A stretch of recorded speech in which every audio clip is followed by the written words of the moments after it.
గారు స్థానిక అట్లానే గౌరవ నాయకులు పెద్దలు మాజీ ఎమ్మెల్యే గారు బాజిరెడ్డి గోవర్ధన్ గారు అట్లానే మేయర్ గారు నీతు కిరణ్ గారు అలీం భాయ్ గారు విఠలరావు గారు హాజరైనటువంటి తమ్ముడు జగన్ గారు సిర్పరాజు గారు అందరికీ పేరు పేరున ప్రతి ఒక్కరికి కూడా హృదయపూర్వకంగా నమస్కారాలు తెలియజేస్తా ఉన్నాను. సీనియర్ నాయకులు కొత్తూరు లక్ష్మారెడ్డి గారు నవీద్ ఇక్బాల్ గారు అట్లానే హాజరైన వారందరికీ ధన్యవాదాలు. జిల్లా చెప్పండి. ఇట్లా ఈరోజు జిల్లాలో ఉన్నటువంటి ప్రతి ఒక్కరం కూడా మనం చూసినాం. సంక్రాంతి సందర్భంగా చాలా మంచి పని చేస్తున్నామని చెప్పి ఒక అనౌన్స్మెంట్ చేసి మన ఎంపీ గారు ధర్మపురి అరవింద్ గారు, పీయూష్ గోయల్ గారు, అట్లానే బండి సంజయ్ గారు, మరి ఇక్కడ జిల్లాలో ఉన్నటువంటి ఇద్దరు బీజేపీ ఎమ్మెల్యేలు అందరూ కూడా కలిసి సంక్రాంతి రోజు పసుపు బోర్డు ప్రకటించడం జరుగుతూ ఉన్నది. పసుపు బోర్డు ప్రకటనను మనస్ఫూర్తిగా మేము స్వాగతిస్తూ ఉన్నాం. ప్రకటించినటువంటి విధానం పట్ల డెఫినెట్గా అభ్యంతరాలు ఉన్నాయి. కేవలం ఒక బీజేపీ పార్టీ కార్యక్రమంలా చేసినారు తప్పితే కేంద్ర ప్రభుత్వం రాష్ట్ర ప్రభుత్వంలో ఉన్నటువంటి ప్రజాప్రతినిధులందరినీ ఇన్వాల్వ్ చేసే విధంగా కార్యక్రమం చేయకపోవడం కొంచెం బాధాకరం. ఎందుకంటే ఏ ఒక్క ప్రోటోకాల్ కానీ పద్ధతిని కానీ పాటించకుండా బీజేపీ మంత్రులు బీజేపీ ఎమ్మెల్యేలు కూర్చొని బీజేపీ ఎంపీ కూర్చొని మరి అనౌన్స్మెంట్ చేయడం జరిగింది. రాష్ట్ర ప్రభుత్వంలో ఉండే వ్యవసాయ శాఖ మంత్రిని కానీ ఎట్లాగే జిల్లాలో ఉన్నటువంటి స్థానిక ప్రజాప్రతినిధులమైనటువంటి మా ఎవరిని కూడా ఇన్వాల్వ్ చేయకపోవడం కొంచెం బాధాకరమే. ప్రజలు కూడా ఈ విషయాన్ని గమనించారని చెప్పి నేను భావిస్తూ ఉన్నాను. ఇవాళ పసుపు బోర్డు గురించి చాలా విషయాలు ఆ రోజు మాట్లాడడం జరిగింది. నిజానికి ఈ పసుపు బోర్డు ఆలోచన చేసినప్పుడు 2014 కన్నా ముందు ఎన్నికలకు వెళ్లే ముందు నేను పసుపు రైతులందరితో మాట్లాడినప్పుడు ఆల్రెడీ 15-20 ఏళ్ల నుంచి మేము ఉద్యమాలు చేస్తూ ఉన్నాం, కానీ ఎవరు కూడా పట్టించుకుంటలేరు. అప్పటికే అధికారంలో ఉన్నటువంటి 10 ఏళ్ల నుంచి అధికారంలో ఉన్న కాంగ్రెస్ పట్టించుకోలేదు. అంతకుముందు భారతీయ జనతా పార్టీ ఆస్కారం ఉంటుంది. మరి ఇప్పుడు ఉన్నటువంటి ఎంపీ గారిని కూడా డిమాండ్ చేస్తూ ఉన్నాం. నేనేదో రైలు తెచ్చినా, నేను రైలు తెంగానే ధర డబుల్ అయింది త్రిబుల్ అయింది అని చెప్పి మరి గాలి మాటలు మాట్లాడుతూ ఉన్నారు.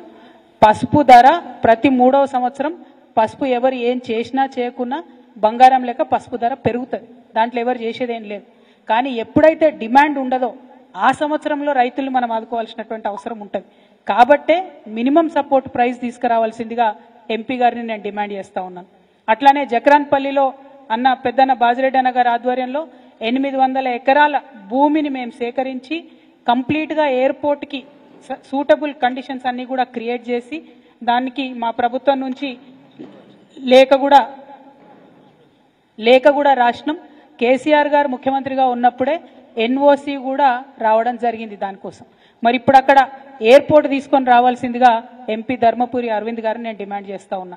ఎయిర్పోర్ట్ వస్తే పసుపు బాగుపడుతుంది, రైలు వస్తే పసుపు బాగుపడుతుంది అని అనేక మాటలు నిన్న తను ప్రెస్ మీట్లో చెప్పిండ్రు. వెల్కమ్ చేస్తూ ఉన్నాం మీ థింకింగ్ ప్రాసెస్ని, కానీ వాటిని పరిపూర్ణం చేయండి. కేవలం వాటిని ఎన్నికల హామీగా మిగిల్చి మరి జిల్లా రైతాంగాన్ని మోసం చేయొద్దు అని చెప్పి భారతీయ జనతా పార్టీని మేము డిమాండ్ చేస్తూ మేము చేసినటువంటి ప్రతి ఒక్క ఎఫర్ట్ని కూడా మీకు దాదాపుగా 30 పైచిలకు డాక్యుమెంట్స్ ఉన్నాయి. మేము వివిధ ముఖ్యమంత్రులతోని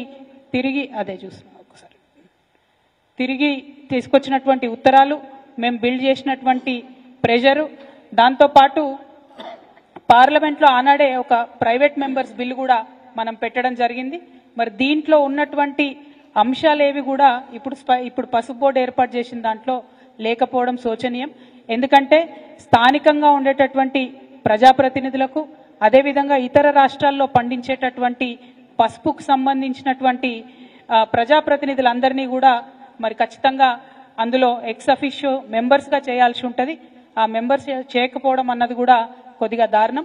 మా అందరికీ కూడా పసుపు ప్రాంతాల్లో ఉండేటటువంటి ప్రజాప్రతినిధులందరికీ కూడా మరి అవకాశం ఇవ్వాలని చెప్పి కూడా ఈ సందర్భంగా డిమాండ్ చేస్తూ ఉన్నాను. పల్లె గంగారెడ్డి గారికి కంగ్రాచులేషన్స్ చెప్తా ఉన్నాము. చరిత్రలో నిలిచిపోయే విధంగా మొదటి పసుపు బోర్డు చైర్మన్గా వారు ఎన్నికవడం సంతోషకరం. మీరు మా జిల్లా బిడ్డ, మా అంకాపూర్ బిడ్డ కావడం మాకు గర్వకారణం. మీరు సమగ్రంగా పసుపు రైతుల అభివృద్ధి కోసం ప్రతిపక్షంలో ఉన్నటువంటి మా వంటి వారందరినీ కూడా కలుపుకొని పోయి పసుపు రైతులకు మేలు జరిగే విధంగా పనిచేయాలని కూడా డిమాండ్ చేస్తూ ఉన్నాం. మరి బాబా రామ్దేవ్ గారు బీజేపీతోని చాలా అనుబంధంగా ఉండేటటువంటి వ్యక్తి. వారి దగ్గరికి మేము హిమాచల్ ప్రదేశ్ కూడా 2 సార్లు వెళ్ళి రిక్వెస్ట్ చేసి వారి సీఈఓ బాలకృష్ణ గారిని కూడా నిజామాబాద్కి తీసుకొచ్చి ఇక్కడ పరిశ్రమలు పెట్టమని కోరడం జరిగింది. పెట్టడానికి సుముఖంగా ఉన్నట్టుగానే చెప్పి చివరి నిమిషంలో ఎందుకో వారు మళ్ళీ పెట్టలేకపోయినారు. మరి ఆ విషయాన్ని కూడా పర్సు చేయవలసిందిగా మేము గౌరవ ఎంపీ గారిని కోరుతా ఉన్నాం. రాజకీయాలకు అతీతంగా పాలక ప్రతిపక్షాల అందరం కూడా కలిసి పనిచేస్తేనే పసుపు రైతులు బాగుంటారు. మరి ఆ విషయాన్ని మళ్ళొకసారి గుర్తు చేస్తూ పసుపుకు మద్దతు ధర తీసుకొని రావాలని చెప్పి, ఎయిర్పోర్ట్ని తీసుకొని రావాలని చెప్పి, అట్లానే పసుపు ఇంపోర్ట్స్ని దిగుమతులను తగ్గించి వీలైతే మొత్తానికే బంద్ చేయాలని చెప్పి కూడా ఈ సందర్భంగా డిమాండ్ చేస్తూ అందరి దగ్గర కూడా సెలవు తీసుకుంటున్నాను. Thank you. జై తెలంగాణ.